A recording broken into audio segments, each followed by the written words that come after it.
Back with Angus, talking pop-up forms to do with customer acquisition, using pop-up forms for testing quality of traffic, how to use pop-up forms and retention. There's a lot of myths when it comes to pop-up forms as well. I've seen a lot of dodgy stuff recently too, which we'll be calling out because you might have an agency that's doing it for you, or it might have been set up previously in a one-time setup, and you think pop-up forms are doing a lot more than they're actually doing. With that being said, I'll pass to Angus.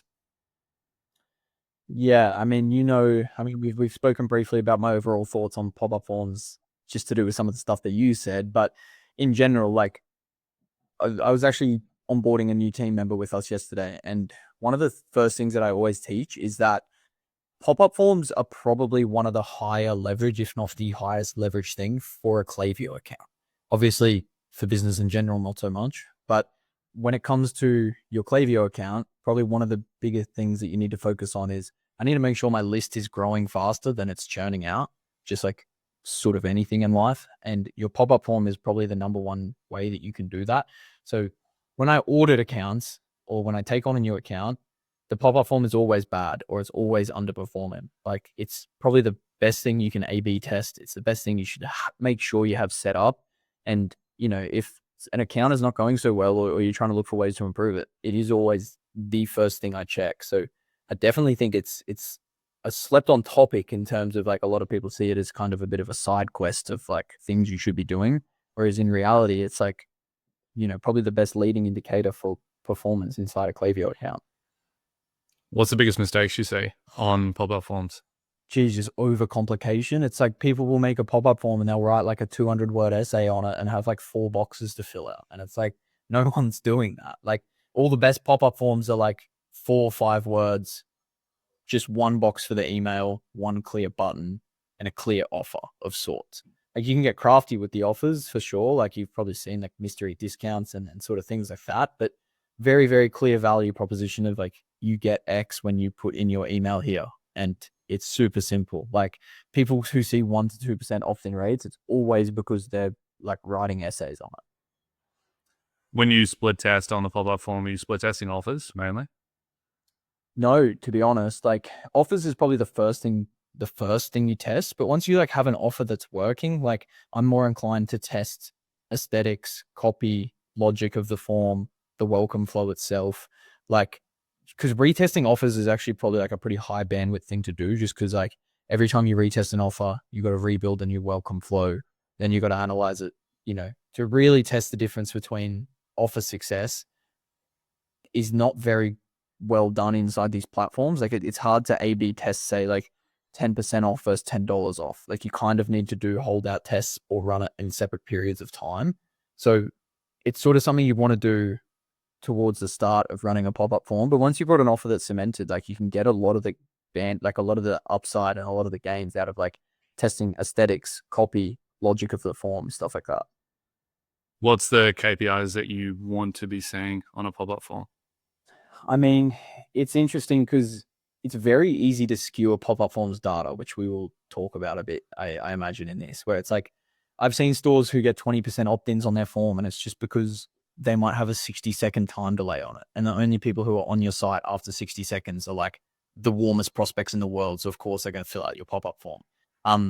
So I think if you're running a pretty standard pop-up form, just at that sort of like, somewhere between 3 and 10 seconds when someone's on your website, somewhere between like 5 to 10% opt-in is healthy. Like you can push higher than 10% by like, monitoring time delays and making sure only warmer leads are seeing it. But 5 to 10% is like a good equilibrium of like the form's converting, the offer's good, and we're probably collecting like an incremental amount of like colder traffic. Yeah, cool. What's the dodgy stuff that you say when it comes to pop-up forms? You said 60-second delay. What else? Geez, there's actually a few different things. One thing I haven't discussed with you as well is like probably the first thing I'm seeing at the moment is pop-up form softwares. Like there is SaaS at the moment, which are just pop-up form companies, and they run these crazy referral programs where they offer agencies a lot of money to plug their softwares into their clients' Klaviyo, and they charge like $200 or $300 a month, sometimes more, to run these pop-up form softwares, and they always show a higher opt-in. And it's like, unless someone's willing to prove me wrong, there is no way in running the same pop-up form on Klaviyo and taking it and dumping it in a new software is going to increase the opt-in rate. Like, it's the same form. Like, it doesn't work like that. But the other places will show higher opt-in rates. And a lot of the times I had someone in my team dig into some of the data, and XYZ third-party software was showing like 20% opt-in versus what was like 10% on Klaviyo. And they actually like crunched the numbers, and it was just like wrong. Like, it was just over-reporting and skewing the data. So there's a lot of dodgy stuff in like just people using, they found a new market. Like, I'm going to make a SaaS for pop-ups, and it's just like, they can just skew the data.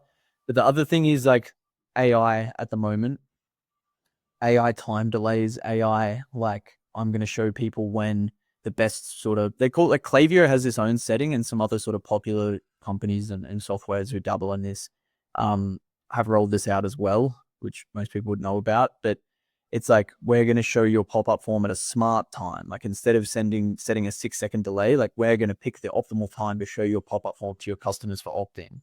And if you were an algorithm that had no nuance and you were just plugged in to show a pop-up form at the best time for conversion, what ends up happening is they have a pop-up form that just shows to all their customers when they're adding products to cart or starting checkout, and they get like ridiculously high opt-ins, and the store owner, who only has like 10 minutes to go in and check it, looks at the numbers and goes, oh, holy crap, my pop-up form's at 20% now because of this new AI feature. And it's like, yeah, because all it's doing now is collecting customers, like the email from people who are at checkout, by offering them a last minute discount, and you're not actually collecting the emails of any cold traffic anymore. Yeah. Yeah. I've seen that. I was just telling you before the call, I opened up a store the other day that I was auditing, and I added something to cart. And then as I went to click the checkout button, I got a pop-up form for like a 20% off discount. And I was just like, I'm so high intent already. I'm about to buy. And you just shave 20% of the margin off your order by triggering that pop-up form, like right before checkout, which makes no sense at all.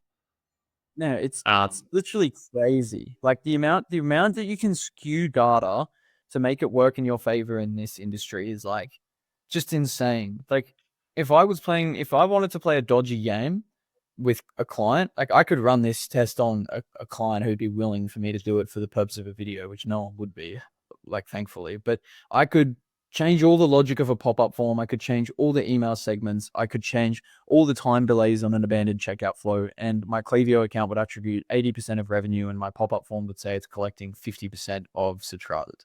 And it's like, what benefit is that to anyone? And even in one of your accounts the other day, which I was auditing, we'd seen one of the Klaviyo agencies change the attribution settings to be bloody 10 or 15 day opened and clicked an email, which is just like insane. Like, there's so many avenues for skewing data these days. It's just so frustrating. Yeah. What do you think about zero-party data and collecting that in pop-up? Zero-party data is such an interesting rabbit hole because there's so many big agencies out there in the Klaviyo space who will just write home about zero-party data, how it's like, if you're not collecting zero-party data, like, you're going to go bankrupt and your email marketing is like awful. And then you go and audit one of their flows, and this is the way they'll use it. They'll use a pop-up form. They'll collect one of 5 questions. For example, you're a skincare company. It'll be, do you have oily skin, flaky skin, dry skin, normal skin, or are you suffering with acne? And it'll be 5 questions. Someone will fill that out. They will get different data on each customer on those 5 questions. And then they'll run a welcome flow that has 5 different options based on what that person answered. Then they'll try apply it to the abandoned checkout flow. Then they'll create campaign segments where they're only sending like relevant campaigns about those products, to dependent on what answer that person put in for their type of skin. But what you get is this sort of confirmation bias from consumers where they probably have no idea. Like, if I clicked on a skincare website that was offering me a $20 off voucher on the pop-up form and it said, what type of skin do you have? I'm probably just closing my eyes and just like clicking the first thing that comes up. And now you've just got all this like butchered data that you're like relying on to make like personalized insights. And you go and audit the results, and it's just crap. Like, you get like 20 people go through each flow, so you can't test because there's not enough traffic. All that leads to $0 in revenue. Like, I've made videos where I've pulled up welcome flows from brands who do this, and it's like email 1, which is broad and gives the 20% discount code, is generating like $20,000 in sales. And then email 2 onwards in every single split is just $0. And it's like such a waste of time. Like zero party data is so good. I think if you're going to collect this in the pop-up form, it's good for determining like maybe overall messaging of like what should we be focusing on. Like if 80% of our customers are complaining about one particular issue, maybe we can hone in on that. You can feed this back to the ads team to get some feedback on the quality of traffic and where it's coming from. And alternatively, I much prefer collecting this in post-purchase surveys, so you actually get the data on people who have ordered, not just people who are filling out like a pretty low intent pop-up form. Yeah, I think zero party data makes a lot of sense in terms of pushing messaging back into ad platforms. Like that was sold to me a while ago. I think I made a video on it like 2 years ago. I think it's conceptually a good idea, which is we'll push a bunch of traffic to the site. Like in skincare is a good example, right? Like let's launch 50 ads, push a bunch of traffic to the site, see what people say their concerns are. Like why did they end up on the website? And if they're saying, well, the concern is like dry skin, then it's like, okay, we should probably iterate more creative towards a dry skin angle. And then you can take that a step further and go, what's the conversion rates off particular zero party data selections? Which I think is like a cool idea too, which is people that click dry skin convert at 10%, but every other option converts at like 3-4%. And you can go, well, I'm going to go and spend more and test more on this angle because we're seeing better conversion rates on the lander compared to the different angles. But I do agree, the actual quality of the data becomes a lot worse on pop-up versus post-purchase. And the delta in flows, I think, is so minimal. Would you even be able to substantiate it at like 20 million direct to consumer? I was just consulting. Well, we signed a 9-figure brand the other day who their two main, it's activewear, and the two main category are men's and women's. And we discovered that it was actually net negative to split by men and women's. Something as simple as that. Like in their welcome flow, they were like, oh, well, we have men's and women's, and they're doing 9 figures a year. So the amount of traffic they're getting through these flows are like ginormous. And it was net negative to do that. Like once you combined the emails and just made one general email, you could test faster. You could, and actually being broader, got better click-through rates. So for example, you think just because someone is a woman, they're only interested in women's clothes. Well, what about their partners, sons, brothers, uncles, cousins, any other male in their life who they're buying a gift for or taking inspiration for, or a man who's doing the same thing? Like by making assumptions off this data, you end up just excluding people when it's way simpler to be like, this is just like some things you can click on and you let them make their own conscious decisions. Like people aren't like 4 IQ. Like I think when people talk about 0 IQ, it's like, oh, our consumers are like so dumb that they won't be able to like work out what product they want. And it's like, yes, you need to probably like point them in the right direction, but you also got to let your customers have a bit of choice, have a bit of nuance. Like it's probably going to like work better that way. And all of our data supports that. Yeah. Well, there's like the anytime we're doing male or female exclusions in Meta, it always like brings me back to that stat. I don't know if this stat is correct, but I've seen it so many places, which is 70 to 80% of consumer purchasing decisions come from women.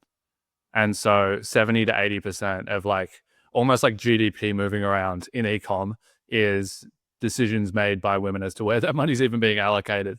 And so when you go and just like do an exclusion on women in like a men's brand, it's like, yeah, I get it. It kind of makes sense, but also survey your customers and actually have a look at like you can take your customer list, you can drop it into ChatGPT and you can get it to automatically tag up whether it's a female name or a male name and go through, and you'll end up saying that you have like a large portion of female customers, despite you thinking like, oh, we sell beard oil or something. Yeah.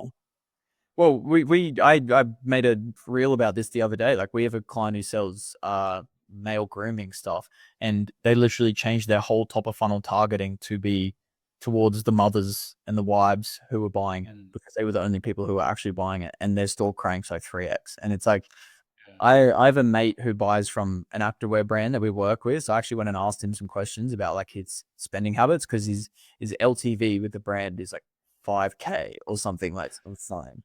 And turns out like he was just sharing like a profile with his like sister who was like buying all her stuff through the same email address and just getting it shipped to the same house. And it's like, oh, well, what if I just excluded that customer from everything women's? Well, there you go. Like you've just lost like really good marketing opportunities. Like, so the zero party data on the pop-up form is okay.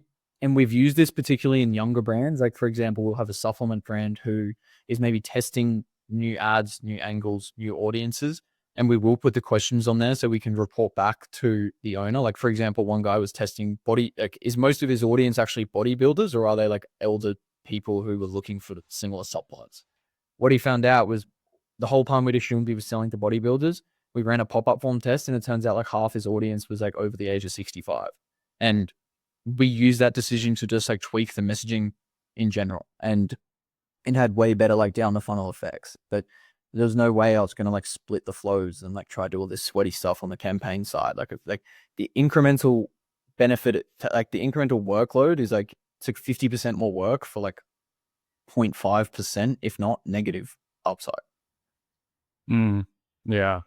Yeah. I think like it sounds good in theory, but it just isn't applicable. I think there's a lot of stuff like that even in Meta and Google where things sound good in theory, like hyper segmenting campaigns out and stuff like that, but it just doesn't work. Like you run the test, it doesn't work.